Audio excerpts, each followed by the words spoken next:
My name is Matt Braynard. I'm the Executive Director and founder of Look Ahead America. Here we are protesting for two purposes. First, to raise public awareness of the injustice being suffered by those being politically persecuted for their nonviolent activities on January 6th. We condemn the violence that happened that day. Anybody that was engaged in it belongs in prison. But many of the hundreds of people that were arrested that day were not engaged in anything violent, and they've been treated very differently than others have historically, and it's due to their political beliefs, not because of anything they did. We're also demanding transparency about what involvement the FBI had that day, and for the release of the 14,000 hours of videotape that is currently being suppressed by the federal government.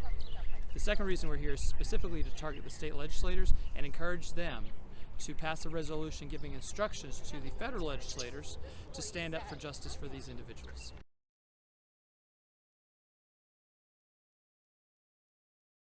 I think there needs to be a real investigation into how many people were communicating with the FBI that day, what they were being instructed by the FBI, what the FBI might have known about this in advance, or what involvement they might have had.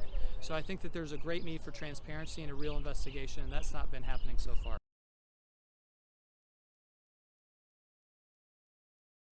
Well, I think that both sides revealed themselves. I'm kind of glad they were as articulate as they are, because now people know who they can trust and who they can't. So many of the voices on the right that said that this was an FBI sting operation, none of them seemed to know enough to warn you not to go on January 6th, but they didn't want you to go to our perfectly peaceful event where nobody was arrested, nobody was hurt, and everybody got home safe. So those are just people you can't listen to anymore. On the left, they really just wanted to intimidate people from showing up, because what happened on September 18th in DC is far more terrifying to them than what happened on January 6th. Because what happened on January 6th, as you know, you can deal with that by sending the FBI after them to go arrest them. But when you have a peaceful protest of the America First right, it's not so easy to deal with, and they don't know how to handle it. And that is the direction that Look Ahead America is leading.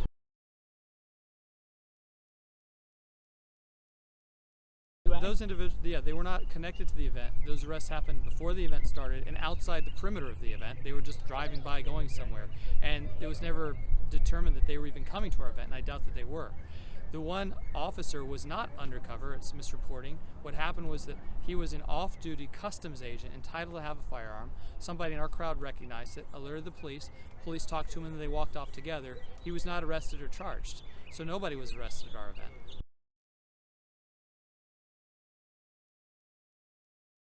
Well, they intentionally want to suppress the story of what we're standing up for. They want to conflate us as supporting an insurrection, or support us, convey that we're trying to support the people who were violent on that day. And that could be further from the truth. We condemn all political violence in this country. We are standing up for the many people who were not violent that day, who were charged with minimal charges that historically have been treated with a slap on the wrist. And this time they're being treated with, in some cases, months and months and months in prison, solitary confinement, without even a conviction.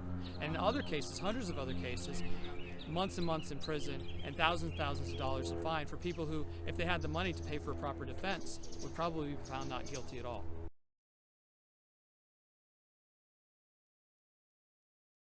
So pre-trial, there's about 90 currently being held in prison. The number fluctuates day to day, and it's difficult to get this information from the Department of Justice because there's, again, a real lack of transparency. But from what we can tell, we guess about half of them, or maybe more than that, aren't even being charged with anything like assault on a police officer. Again, it's just trespassing, parading.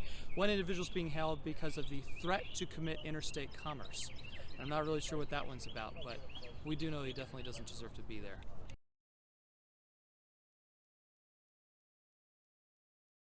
Well, the FBI has already said there's no evidence of conspiracy, and their evidence that was released in the New York Times yesterday suggests, again, there's no conspiracy. Department of Justice is going to have a very hard time getting those charges to stick, and that will just have to be sorted out in court. But what we do know is, regardless of whether you belong to a group, regardless of your belief, you can't be punished because of your political beliefs. You must be punished for your activity on that day.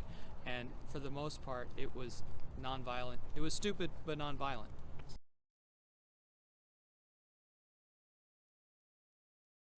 Yeah, please get involved, get off the bench, get in the fight, join us at lookaheadamerica.org. Sign up to volunteer and we'll put you to work.